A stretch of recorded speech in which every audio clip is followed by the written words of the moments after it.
I'm really, really proud of the massive volume of work we got done, and just really look forward to seeing the impact of that over the next several years. Well, those are the words of former Seattle City Council member Andrew J. Lewis, talking about the work he did on council representing District 7 downtown, leading the council's Committee on Public Assets and Homelessness.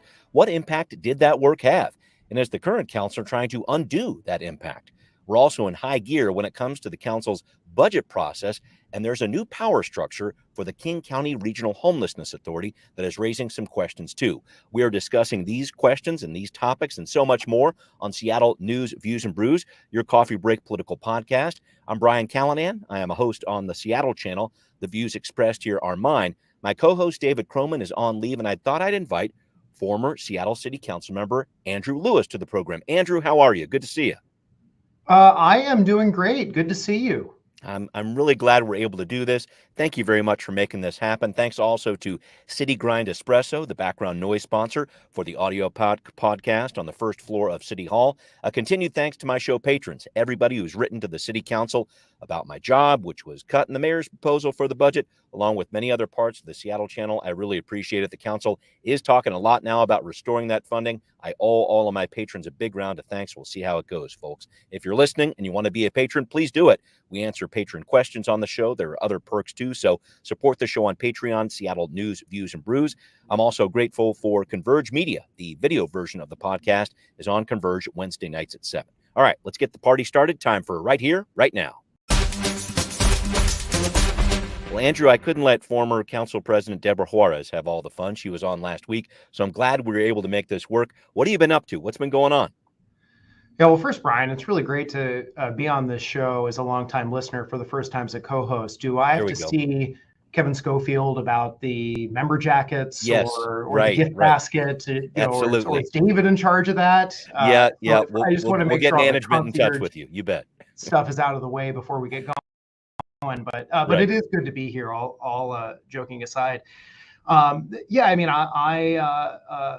am practicing law again. Throughout my time on the city council, I maintained my law license active. So I jumped right back into it. And, while I loved being in public service, I also loved the law, loved being an officer of the court, and love working with clients to get them through the matters where they need legal assistance. So it's good to be back in that line of work, and it's good to be still working in that area of land use and housing and those kinds of issues that were so interesting to me when I was on the city council. So really appreciative, really grateful to my colleagues who I'm working with over at Van Ness Feldman. And if anyone out there has any land use or housing needs, give me a call. We're allowed to self-promote here, I assume. Absolutely. Wouldn't have it any other way. No, it's good. When I talked with former Council President Juarez last week, she said, well, I'm taking a gap year, and then I'm going to think about jumping back into to public office and public life. Are you on a gap year right now? Do you have any plans to be back in office in the future? What do you got? No, look, I really like what I do, and I really like practicing law. I mean, of course, there's all sorts of ways that you can practice law and be in public service at the same time. But right now, I really like what I'm doing. I like my law practice, and I like my colleagues, and I think it's a good opportunity to get back into that kind of work after a brief hiatus serving in a legislative capacity. Got it. Well, I know you're tracking what's happening in the city and what's happening with the council, and I just wanted to get an insider's view from you, if I could, because here we go. Council's knee-deep into the budget here. We've got the first of 3 public hearings happening this week. It's Wednesday at 5 in City Council chambers, if you're interested, folks. And before we get into the details of what the mayor's proposed, how the council might tweak it, I just wanted to get your thought on how this whole process works. So starting October 16th, there's this full round of budget presentations from the different departments, a revenue forecast due. Then the budget chair's balancing package. This is from Councilmember Dan Strauss. That's due out by October 30th, so less than 2 weeks from now. And I know we're going to see some amendments after that into November, but won't we have a relatively fully baked budget by the end of this month? What's your thought on that? I mean, it's hard to say. It certainly looks like Councilmember Strauss, who I served with as a colleague, and Mayor Harrell have put together a very intentional and focused budget process for this cycle with timelines and deadlines that they really intend to meet. A lot of the budgets that I served on, especially early in the tenure in 2020 and 2021, ended up going over a little bit due to the need to react to some very unique circumstances. But everything that I have seen, watching and reading the news, like any other Seattleite, has indicated to me that a process has been laid out, and I imagine Chair Strauss is going to want to diligently stick to it. Yep. It'll be interesting to see what the community identifies as their concerns and their needs in this first public hearing this week, and how maybe that shapes consideration. Typically those first moments of public outreach indicated whether there'd be some amendments to the timeline or not. It does look like there's some slack and flexibility where the current target, as I understand it, is to end the week before Thanksgiving week, which is slightly earlier than historic, what's been the historic standard. Typically it's the Tuesday before Thanksgiving is when everything was wrapped up. Right. So they built in a little bit of flexibility if the need arises and they need to continue the timeline. But it looks like everything could align for them, and they could wrap up their budget obligations a little bit earlier and move on to other matters. Well, let's take a look at this in terms of what the mayor is talking about. He's decided to fill this $250 million some odd budget gap for the city using money from the payroll expense tax, otherwise known as Jumpstart, which has outperformed all of its projections over the past 4 years it's been in place here. I haven't heard of any other magical well of money out there to compete with that. So I think it's fair to say that this basic money move using Jumpstart to plug the budget deficit is going to be basically what the council goes with. And I just wanted your take on this idea of using Jumpstart in this way. I know the prior council you served on used some of this money for general fund spending too. What's your take on what the council's looking at here? Well, first of all, I think we should just take a moment to acknowledge how critical Jumpstart was as a policy being put forward. Coming out of the pandemic, I think about, Oh, sure. I mean, I think that it wouldn't be an exaggeration to say that Jumpstart is the most impactful city policy of the last 30 years. Definitely the most impactful city policy in recent memory in terms of the overall impact that it's had and the flexibility that it has provided. I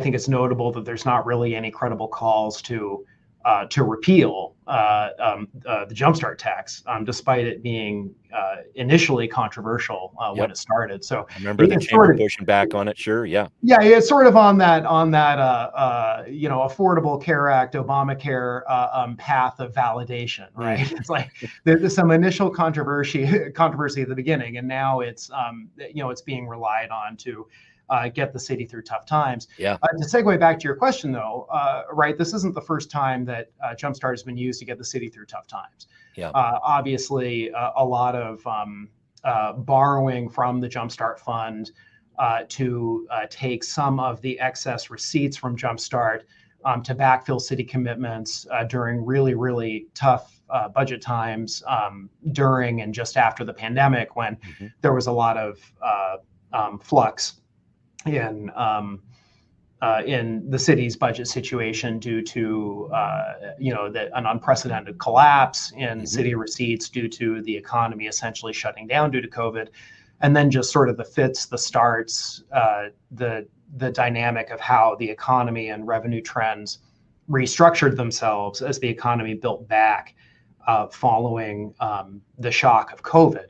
So during that time, as we all know, the stock market was doing particularly well. It's been shown by our revenue forecasters that Jumpstart tends to correlate pretty closely to how robust the stock market is, since it's such a big determinant of very high level executive compensation, which is what Jumpstart essentially taxes. Right. So, as we look forward at the budget challenges the city is facing, there definitely is a precedent for using Jumpstart to help square the circle in times where it's hard to meet the city's obligations with existing revenue. But I don't think we can take the eye off the ball that the impetus for putting together Jumpstart really was shaped by the COVID concerns of the city, which remain very acute. The crisis around affordability, the crisis around homelessness, the ambitions that we have to reach our climate goals that we have set for ourselves as a city. These are the things that guided us when we enacted Jumpstart and then codified the spending plan into the city code. Yeah. And assigned very specifically percentages instead of exact dollar amounts. Understanding that we didn't really know exactly how much this new tax would raise, that this is sort of an uncharted waters, and we knew generally the estimate of what it would raise. It's obviously dramatically exceeded those expectations. Right. So I do think it's critical that we keep the eye on the ball of decarbonizing the city, reaching our climate goals, funding affordable housing. I mean, I think it's really notable to take stock of the role that Jumpstart has played, particularly in the housing goals. Sure. In anticipation of the podcast, I went back to look because I was curious on the total number of units. In 2023 alone, the Office of Housing completed 1,750 new housing units that they supported through their financing, 1,888 additional housing units in the pipeline. And the single biggest source Office of Housing relied on was Jumpstart. For 2023, it's about $23 million of Jumpstart money. And taking stock of scaling and building on that commitment to focus on one of the biggest crises facing the city, which is affordability, is something we need to stay focused on. In looking at how Jumpstart has been parsed in the initial proposal here on the budget, the lion's share of Jumpstart projections are going towards backfilling the deficit. 287 million towards that versus 233 million for the original codified purposes of Jumpstart. I think some level, as has historically been done by the council, of using Jumpstart to support the general budget is something that's important and is something the city should do. Whether it should be the majority of Jumpstart, I think, is a question that we might hear a lot at public comment about whether that is the best application of it. But look, the city's facing a lot of really tough decisions, and in terms of weighing those decisions, the current council and the current leadership decided that shifting the focus of Jumpstart was the one they wanted to pursue. And folks who are more Jumpstart purists, elections have consequences. The people, like myself or some of my colleagues that were the authors of Jumpstart. We're not on the council, and the people that are, in fairness to them, they're not bound by those prior commitments. They didn't campaign necessarily on maintaining those prior commitments. Right. And it's fully within their power and purview and arguably within their electoral mandate to reshape the priorities of Jumpstart. So, I think that's definitely something to recognize, and I guess just looking forward to what the future policy priorities of the electorate are. It's something they'll get a chance to assess in future elections. But obviously, as it stands here, this is what the initial proposal is, and it'll be interesting to see how that is impacted potentially by the public comment on this. Going to be a lot of that. And I guess you could look at it as well. There's an election for the citywide position coming up this November as well. So how will voters respond to that? I'm interested to see that too. I do want to cover some more ground with you here, Andrew, and we're going to take a closer look at a major decision from the city and county to restructure the King County Regional Homelessness Authority. Who is in power? Who gets left out here? We're talking about a lot here, and we're going to break it down coming up on Now Hear This. Well, in case you missed it, a couple of weeks ago, the Seattle City Council passed a measure to restructure the interlocal agreement between the city and King County with regard to the King County Regional Homelessness Authority. There were many years' worth of complaints about the KCRHA's two-board governance structure. And as Councilmember Kathy Moore explains it, the new agreement with only one board will establish a better foundation to work from. This is a sorely needed opportunity for a reset of KCRHA to create accountability and achieve measurable results for our unsheltered neighbors. I look forward to working with the regional partners to lay a more effective framework for KCRHA to succeed. So, Andrew, you were head of the City Council's committee that dealt with homelessness up through last year with the challenges of this two-board system. I know I was talking with you about that too here. So let's talk about that system with the KCRHA. You had homelessness experts, you had people with lived experience. That former system was in place to hopefully ensure the authority's decisions were based on best practices, not necessarily political considerations. Now it's very clear elected officials are wresting back more control by streamlining this into one board. How do you look at this move? So I'm personally supportive of these reforms, and a lot of them were partially shaped from discussions that we had intergovernmentally following Mark Doan's, the first CEO, following their departure from the authority in the summer of 2023, in the summer of last year, to talk about, do we want to revisit some of those core structural decisions that were previously made to shape the King County Regional Homelessness Authority? I think that there's a myriad of different challenges that the authority faces. I think that these initial reforms are a step in the right direction, but I don't think that they're in and of themselves sufficient to solve all of the challenges that the authorities face.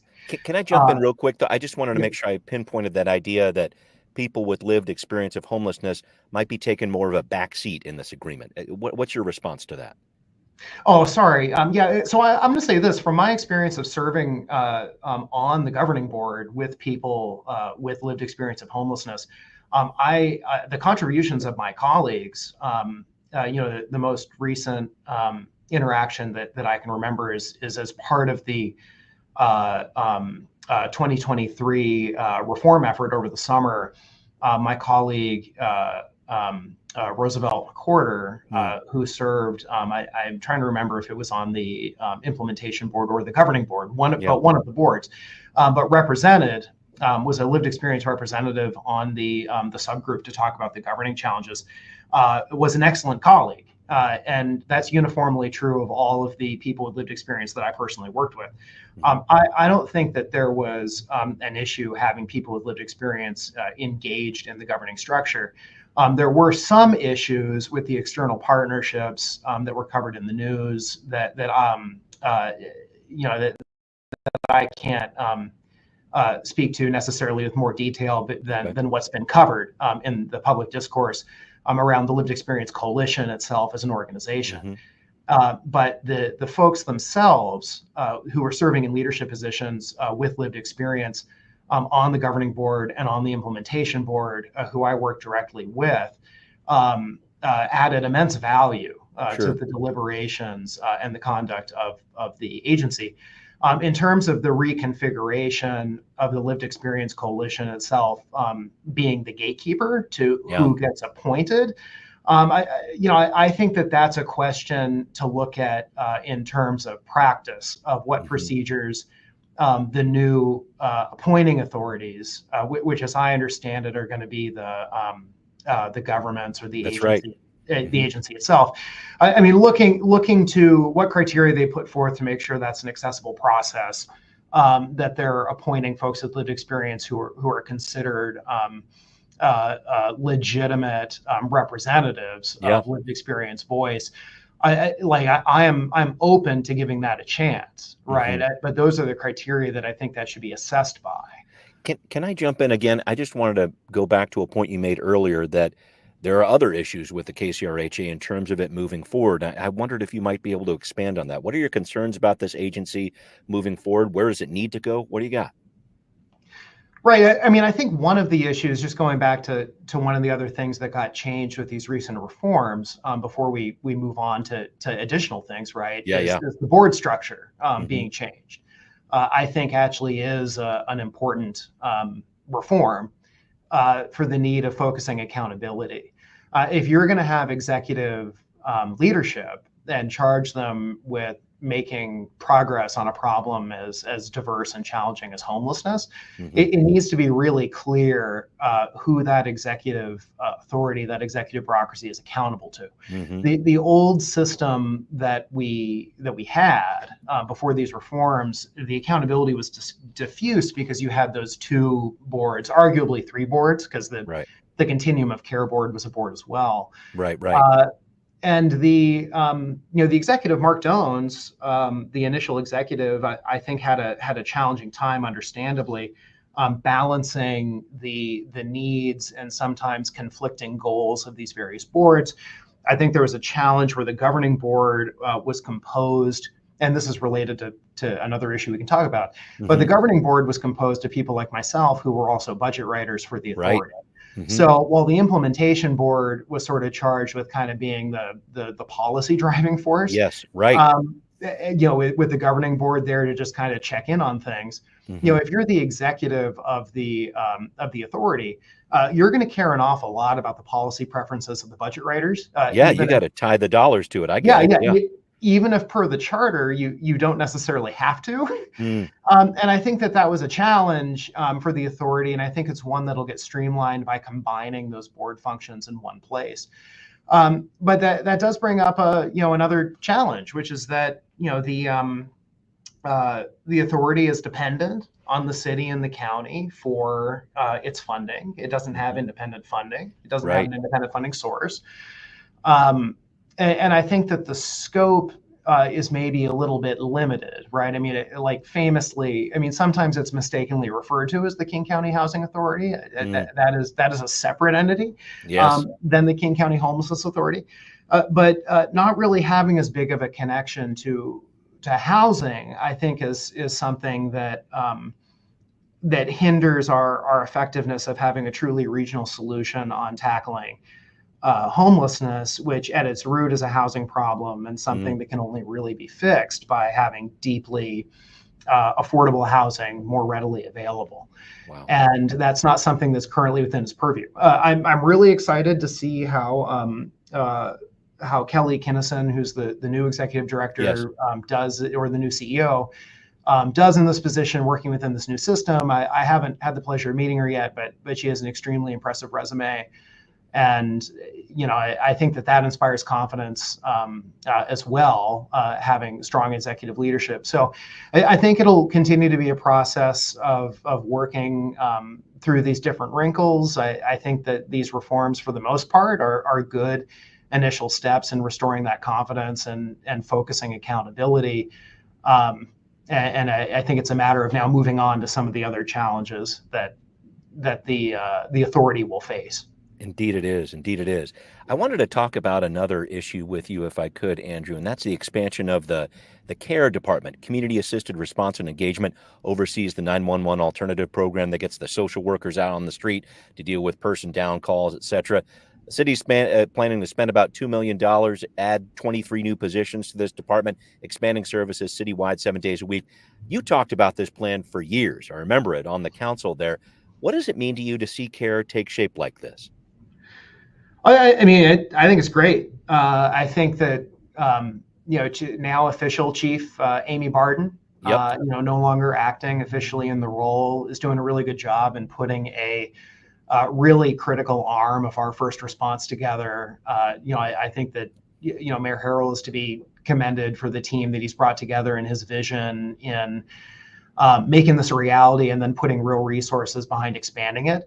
But is it like, darn it, I wish they had done this earlier when I was talking about it? I don't know. I was there to kick it off the ground last fall, right? Okay. And put it together. And I do think, it finally came into existence when, the administration we were working with was the Harrell administration that had a shared commitment and shared vision for it. And obviously I can't talk about this without also giving credit where credit is due to Lisa Herbold, who was chair of public safety last year, who was also very, very instrumental in moving this forward. So it's good to see that this is scaling on sort of a similar trajectory and timeline to similar programs in other cities. One of the most famous examples of this kind of response is the STAR program, Support Team Assisted Response in Denver, Colorado, which had sort of a similar trajectory. So if you remember last fall, launched with just a couple of vehicles and a small team, a small enough team where essentially the entire department was able to, show up and appear in press conferences behind us. And, that wasn't just a couple of folks, that was the entire department in its early inception. And now we're moving to a phase where that pilot phase has really been able to take care of what it needed to do for the first year in determining the operationability and function of this department, and now they're ready to expand. I mean, even with the expansion, it's not going to be a colossal amount of new people, but the capacity building for how these responses grow, has tracked similarly to this in other cities.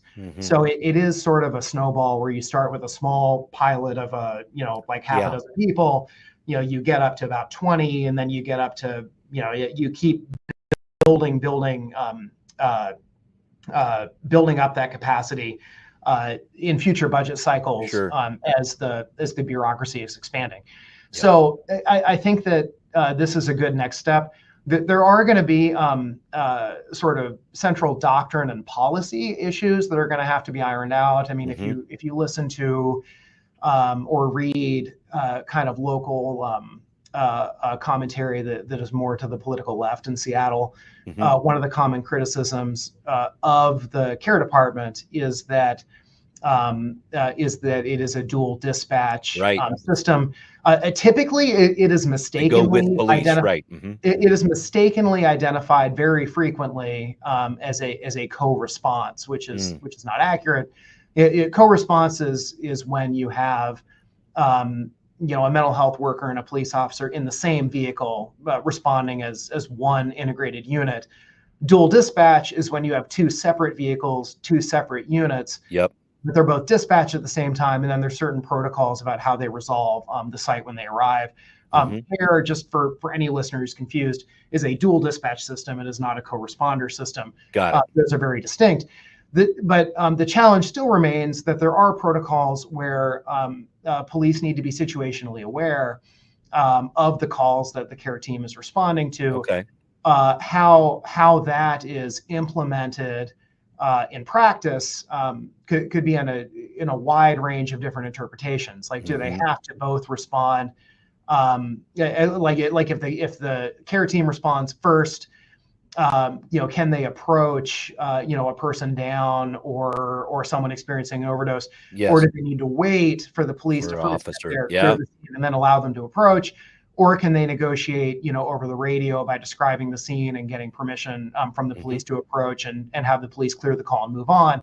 Both of those interpretations are allowable under the current rules, but it's like, how do you continue to build on giving increasing incremental independence to the care team to fully realize their value as an independent response? That is, I think, what the next stage, in addition to the expansion, needs to really be looking at.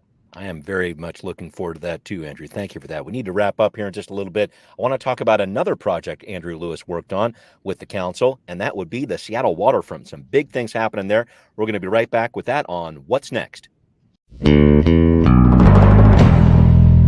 Andrew, I wanted to talk about the Seattle waterfront, the new overlook that just opened up there. I know this was a project you were involved on during your time in council. What does it mean to you to see this out there, this brand new $70 million structure connecting Pike Place to the waterfront? Yeah, going to the overlook walk the other day was really an experience that that exceeded expectations. To actually be up there, for the first time, like without the reflective vest and the hard hat. Be up there when in a space that is fully ready to be used and utilized, and it was really great to see that waterfront coming together and go from the design board to reality when all sorts of things could have come up. Former Councilmember Gene Godden had a good piece on Post Alley today discussing all the things that could have come up and disrupted waterfront space and the plans along the way. And to see that finally realized when so many things don't get off fall on the cutting room floor in Seattle in terms of big projects, to see that one actually get realized is really inspiring. And building on the momentum of the new aquarium expansion opening at the end of August, which similarly provides a portion of that overlook walk up top. The sweeping views and the opportunities for stitching together our downtown and our waterfront into one integrated urban space is something that I don't think we can undercount the significance of in terms of the benefit it's going to have to the city. To tourism, to our urban experience as residents of the city. So there's still more big developments to happen. We've got another big pier that's coming in down there on the waterfront, so we're not done with big new news on the waterfront. But it was really good to serve as sort of one link in the chain of decades of civic leaders putting that together and building that and really celebrating. The culmination of a big centerpiece of that project the other day was a great privilege. Huge to see. I do need to wrap up with you, Andrew. I did want to ask, just as a parting shot here, what do you miss most about being on city council? 5-hour meetings or 6-hour meetings? I thought I'd parse it out that way. Yeah, I see now that I'm an attorney again and I get to bill by the hour. Yes. My preference now is for 6-hour meetings. I see. But yeah, probably 5 hours of the city council because there was no additional the concept of overtime was not extended. This is a true story. Bias, unfortunately. Very true story. Andrew Lewis, thank you so much for joining me. I really appreciate it. Yeah, hey, of course, Brian, anytime. And that's former Councilmember Andrew J. Lewis talking to us here. And thanks to everybody listening to Seattle News, Views, and Brews, the podcast where you can always find out what's brewing in local politics. Thanks again to patrons who support the show. Really, really appreciate your help. If you're not a patron, join us. Find the podcast on Patreon, Seattle News, Views, and Brews. You can hear us on Apple, Spotify, wherever you listen. Thanks for watching on Converge Media, too. See you next time. Seattle News, Views, and Brews is an independent production of Callanan Media Services. Copyright 2024.